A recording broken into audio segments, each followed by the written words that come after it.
Welcome, Magic fans. Nick Johnson alongside me, Kirk Richards, as always, and your game of the night tonight, the Bucyrus Redman and the Upper Sandusky Rams. Kirk, it's going to be an interesting tilt tonight. Certainly going to be an interesting game, and one thing I really like about Bucyrus is that this is a team that has demonstrated the ability in one game to deal with the ups and deal with the downs. They jumped out to a 14-0 lead. It looked like everything was rolling. Then they have some adversity. They fall behind in the game, able to come back and win it 21-20.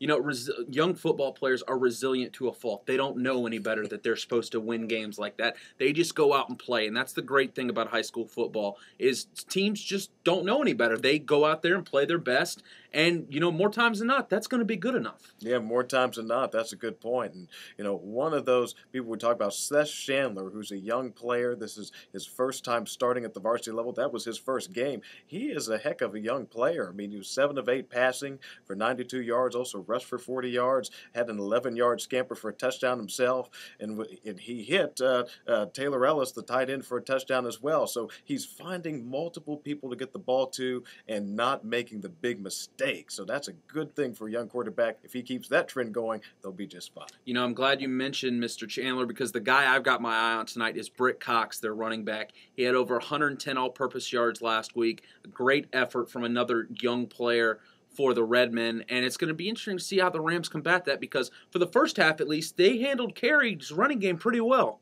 Yeah, they did. There's no doubt about it. It seemed to me that they were right in the game. There was a turnover in the game, as you may recall. Trevor Thorne, who's one of their top running backs and a veteran player for them, and certainly he knows that he has to make sure that gets corrected. But they've got the talent, but they just have to make sure that they don't make those critical mistakes. You're absolutely right, Kirk. That's a great point. Another young man on the Rams side, their running back, young man by the last name of Musgrave, Guyan Musgrave, 6'2", 190 pounds, gives them versatility and a lot of athleticism running the ball. He really does. Number 15, Musgrave. Yeah, we were really impressed with what we saw from him in the first game just this past week. You know, the loss to Carey, obviously. But they have other people as well who can run the ball, including Ole.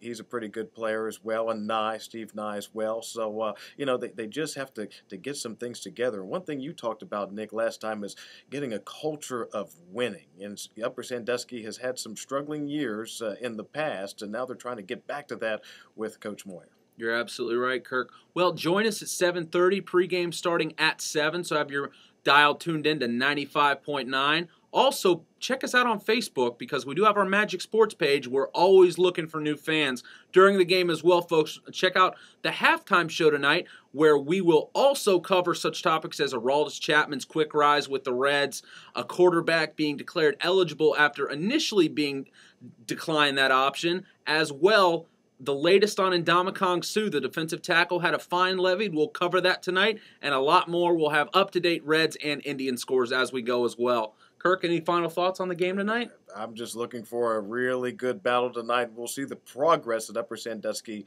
is making. I think they're going to do a fine job. Well, tune in once again, 7 o'clock for pregame. 7:30 is go time for us. Kirk and I will be out there. Randy Bigley back in the Magic Studios keeping us on track for the night. And stay tuned for the postgame show where we'll do a little crosstalk with Mr. Hilton and Mr. Ruth. So until then, folks, we'll see ya. Later.